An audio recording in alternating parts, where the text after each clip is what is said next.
बहुत ही सुंदर और विशाल जंगल हुआ करता था। वहाँ सारे पशु पक्षी एक दूसरे से मिलजुल कर रहा करते थे। जब कभी भी उनमें कुछ बहस होती तो वे जंगल के राजा के पास जाते थे। वे उनके फैसले कर देते थे। ऐसे ही एक दिन बाघ और गधा जंगल में पानी पीने के लिए तालाब के पास आते हैं।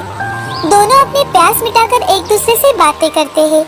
तभी गधा शेर से कहता है, अरे बाघ भाई, कैसे हो? बहुत दिनों बाद दर्शन दिए गुरु अपने। देखो देखो, इस सर्दी के सुहाने मौसम में ये लाल लाल घास कितनी सुंदर लग रही है ना। बाघ गधे की ये मूर्खतापूर्ण बात सुनकर थोड़ा गुस्सा हो जाता है और गधे से कहता है, अरे गधे, क्या तुम्हारी आंखें खराब हो गई है? घास लाल नहीं होती, हरी घास है, हरी। लो कर लो बात। माना कि आप जंगल के बहुत बड़े ताकतवर शिकारी हो, लेकिन क्या आप कुछ भी कहोगे तो हम मान ही ले? नहीं गुरु, ऐसा तो नहीं हो सकता ना। ऐसे ही दोनों में अब घास को लेकर एक लंबी बहस छिड़ जाती है। बहुत देर होने के बाद दोनों जंगल के राजा सिंह के पास जाने का फैसला करते हैं। अब दोनों थोड़ी ही देर में राजा के पास पहुंच जाते हैं। राजा जंगल के बीचों बीच एक बड़े से चट्टान पर बैठे हुए थे। राजा सिंह को देखकर गधा ही सबसे पहले अपनी बात रखता है। महाराज की जय हो। महाराज, अब आप ही इस गुरु घंटाल को बताइए कि घास लाल है या नहीं। माना कि बाघ भाई बहुत ही ताकतवर और बड़े शिकारी है, लेकिन उन्हें इतना भी नहीं पता कि घास लाल है। बिना मतलब का मेरे से उलझ पड़े आज, इसलिए मैं उनको आपके पास लेकर आया हूँ। अब आप ही बताइए महाराज, घास लाल है या हरी? हाँ, घास लाल ही है। महाराज, इस बाघ ने तो आज मेरा दिमाग का दही कर दिया और ऊपर से मुझसे ही बहसबाजी करने लगा। महाराज, आप इस बाघ को कोई ना कोई सजा सुनाइए। जंगल के राजा सिंह बाघ को 1 साल की सजा सुनाते हैं और गधा भी इस बात से बहुत ज्यादा खुश हो जाता है और उछलते कूदते सबको बताते हुए वहाँ से चला जाता है कि बाघ को 1 साल की सजा हुई है। अरे वाह वाह वाह, आज तो मजा आ गया। बाघ को मैंने जेल करा दिया। जो लेगा मेरे से पंगा, उसे मिलेगा जेल का फंदा। गधा अपनी मस्ती में उछलते कूदते जा रहा था। गधे के जाने के बाद बाघ सिंह से, महाराज, लेकिन घास तो हरी ही होती है ना। तुम्हें क्या लगा मैंने तुम्हें सजा घास के रंग से दी है?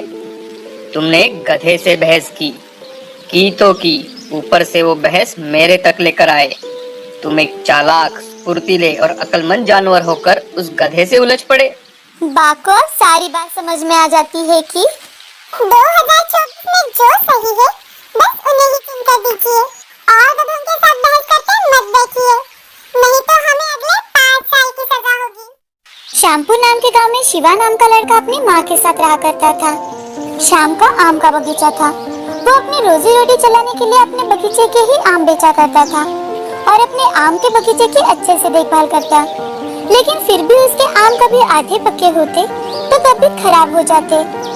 एक दिन वो अपने आम लेकर बाजार में बेचने जाता है कि तभी शिवा व्यापारी से, साहब, ये मेरे बगीचे के ताजे आम हैं, आप इन्हें खरीद लो ना। अरे, ये आम तो कितने खराब है। इन्हें मैं तो क्या कबाड़ी भी नहीं खरीदेगा। अरे इन्हें खरीदना तो छोड़ो, खाना भी दूर की बात है। साहब, आप एक आम खाकर तो देखिए, स्वाद में बहुत मीठा है। अरे ये आम दिखने में ही इतने खराब है, तो इन्हें खरीदेगा कौन और खाएगा कौन? शिवा व्यापारी की बातें सुनकर बहुत निराश हो जाता है। वो अपने आम लेकर घर चला जाता है। अब ये हर रोज की कहानी थी। जब भी शिवा बाजार में आम बेचने चला जाता, उसके पल्ले निराशा ही आया करती थी। उसके आम पड़े पड़े सड़ रहे थे। ये सब देख वो और भी ज्यादा निराश हो रहा था, जिसके चलते उसके सर पर कर्ज का बोझा बढ़ता ही जा रहा था। इतना ही नहीं, उसने जिनसे जिनसे कर्जा लिया था वो अब घर आकर उसका सामान लेकर जाना शुरू हो गए थे। उन्हीं में से एक था भुवन, जो कि एक आम के बगीचे का मालिक था। उसके बगीचे के आम शहर में जाते और बहुत अच्छे दामों से बेचे जाते थे। भुवन बहुत ही लालची और मतलबी इंसान था। वो किसी का पैसा नहीं छोड़ता था। वो एक दिन शिवा के घर आकर, अरे शिवा, मैंने सुना है तुम पर कर्ज का बोझा तो बढ़ता ही जा रहा है। मैं तो कहता हूँ कि तुम मेरे यहाँ काम कर लो भाई, उससे तुम कर्ज से तो बचे ही रहोगे और खाना पीना भी चलता रहेगा तुम्हारा। मैं मेरा देख लूंगा सेठ जी, आपके मशवरों की मुझे कोई जरूरत नहीं है। मैं सड़क पर रह लूंगा, मगर मैं आपके यहाँ नौकरी बिल्कुल नहीं करूंगा। शिवा की बातें सुन भुवन को बहुत ज्यादा गुस्सा आ जाता है और वो शिवा से, अरे ओ भूखे फकीर, खुद तो भिखारी है और मुझे ज्ञान बांट रहा है। जरा बातें औकात देखकर करनी चाहिए। मैं तो तेरी मदद कर रहा था, अब बहुत हो गया। 2 हफ्ते में मुझे मेरा कर्जा चुकता कर देना, नहीं तो ये घर और बगीचा दोनों भी छीन लूंगा, समझे? भलाई का तो जमाना ही नहीं रहा। भुवन शिवा को खरी खोटी सुनाकर वहाँ से चला जाता है। भुवन की सारी बातें सुनकर शिवा वही सोचते बैठ जाता है। तभी शिवा अपनी माँ से, माँ, मैंने इस भुवन का अगर कर्जा नहीं चुकाया तो ये हमारा घर और बगीचे की नीलामी कर देगा। मुझे तो अब गांव में कोई कर्जा भी देने के लिए तैयार नहीं है। अब मैं क्या करूँ माँ? शिवा की उदासी भरी बातें सुनकर शिवा की माँ रमा शिवा से, बेटे, ऐसे निराश होकर कैसे चलेगा? उस भुवन को तो तुम्हें अच्छा खासा सबक सिखाना चाहिए। वो इसी तरह से लोगों को लूटता है। तुम शहर जाकर क्यों नहीं देखते? शायद कुछ बात बन जाए। रमा की बातें सुन शिवा को नई उम्मीद मिलती है। शिवा अगले ही दिन शहर चला जाता है और शहर में जाकर कुछ दुकानदारों से कर्जा मांगता है, लेकिन किसी से भी पहचान ना होने के कारण उसे कोई कर्जा नहीं देता। सुबह से शाम हो जाती है। अब शिवा निराश होकर घर लौटने के लिए जंगल के रास्ते निकलता है। थोड़ी देर चलने के बाद शिवा को रास्ते में एक साधु बाबा बेहोश पड़े दिखाई देते हैं। ये देख शिवा उनके पास चला जाता है, उन्हें उठाने की कोशिश करता है, लेकिन वो उठते ही नहीं। अब शिवा अपने पास का पानी लेकर साधु बाबा के चेहरे पर छिड़कता है कि तभी साधु बाबा उठकर बैठते हैं। थोड़ा पानी पीने के बाद उन्हें अच्छा लगता है। बाबा, अब आपको कैसा लग रहा है? मुझे अब ठीक लग रहा है। तुमने इस बाबा की मदद की है। तुम्हारा हमेशा कल्याण हो। बोलो बेटे, तुम्हें क्या चाहिए? बाबा, मुझे कुछ नहीं चाहिए। मुझे सिर्फ आपका आशीर्वाद चाहिए, जिससे मैं मेरा कर्जा चुका सकूं।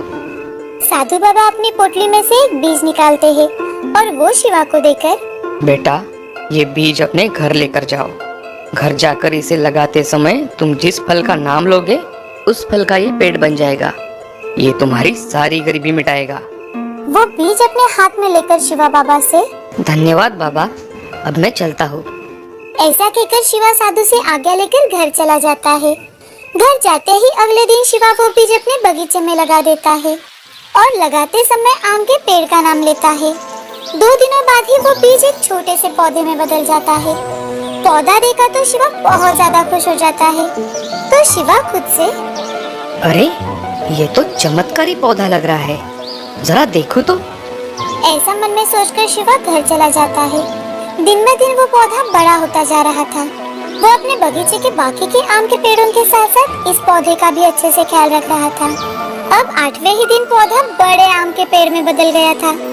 उस पेड़ पर सुनहरे आम लगे थे, तो शिवा को वो आम कुछ अलग लगे, इसीलिए उसने पेड़ से आम तोड़कर देखा तो वो आम का पेड़ कुछ साधारण आम का पेड़ नहीं था और ना ही उस पर लगे आम कुछ साधारण थे, वो तो सोने के थे। सोने के आम देखकर शिवा बहुत ज्यादा खुश हो जाता है। हे भगवान, आप बड़े दयालु हो। मुझ पर आपकी ऐसी ही कृपा दृष्टि बनाए रखना भगवान। अब शिवा पेड़ से और 4 आम तोड़ता है और वो 5 आम जाकर बेच देता है। आम बेचकर जो पैसे आए थे उससे वो भुवन का पूरा कर्जा चुका देता है। ये देखकर भुवन हक्का बक्का रह जाता है। काम के चलते भुवन ने शिवा को अनदेखा किया, लेकिन दिन ब दिन शिवा की तरक्की हो ही रही थी। उसने अपना सारा कर्जा भी चुका दिया। कुछ ही दिनों में वो अपनी माँ के साथ अच्छे मकान में रहने लगा। साथ ही उसने बड़ी बड़ी गाड़ियाँ और जमीन खरीदना भी शुरू कर दिया। ये देख भुवन साहूकार शिवा से जलने लगा। वो मन ही मन, इस शिवा के बच्चे को ऐसा कौन सा खजाना मिल गया है जो इसके पास इतने पैसे आ गए हैं? मुझे कल ही उसके बगीचे में जाकर देखना चाहिए। भुवन अगले ही दिन शिवा के बगीचे में चला जाता है।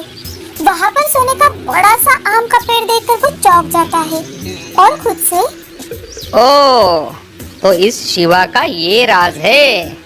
मैं अभी ये पेड़ काटकर इसके सारे आम चुरा कर लेकर जाता हूँ। ऐसा मन में सोचकर भुवन पेड़ के पास चला जाता है और आम निकालने के लिए हाथ ऊपर करता ही है कि तभी वो एक बड़े से गड्ढे में गिर जाता है। भुवन गड्ढे में गिरते ही जोर से आवाज होती है तो आस पड़ोस के बगीचे वाले भी वहाँ आ जाते हैं। ये देख भुवन डर जाता है कि तभी शिवा वहाँ पर। सेठ जी, मैं सोच ही रहा था कि अब तक आप मेरे आम के पेड़ को देखने के लिए कैसे नहीं आए। इसीलिए मैंने आपके आने से पहले ही यहाँ गड्ढा खोद के रखा था, जिससे मेरे आम कोई चुरा ना ले। ये सुन भुवन सिर पर हाथ मार लेता है और वो शिवा से, अरे अरे शिवा, मैं तो सिर्फ यहाँ देखने आया था भाई, कुछ चुराने के लिए नहीं। चलो मुझे बाहर निकालो यहाँ से। अब आपको तो यहाँ से पुलिस ही बाहर निकालेगी। आपने मेरे जैसे कितने गरीबों को गांव में ठगा है, आज उस सब का हिसाब होगा। अरे अरे शिवा, तुम तो मेरे बेटे जैसे हो ना। क्या क्या क्या तुम मेरे साथ ऐसा करोगे बेटा? वो क्या है ना सेठ जी, आपको अगर आज मैंने ऐसे ही छोड़ दिया तो आप हमेशा गरीबों को लूटते रहोगे और उनका नुकसान करते रहोगे। ऐसा कहकर शिवा पुलिस को कॉल करता है और उन्हें बुला लेता है। पुलिस के आते ही भुवन की बोलती बंद हो जाती है। पुलिस अपने साथ भुवन को चोरी के इल्जाम में लेकर चले जाते हैं। ये देखकर गांव वाले बहुत खुश थे क्योंकि भुवन ने कई सारे गरीब लोगों को लूटा था। धीरे धीरे कर शिवा बहुत अमीर बन जाता है। अब हमेशा ही शिवा गरीबों में कुछ जरूरत की चीजें बांटता, नौजवान लड़कों को कर्जा भी देता ताकि वो तरक्की कर सके।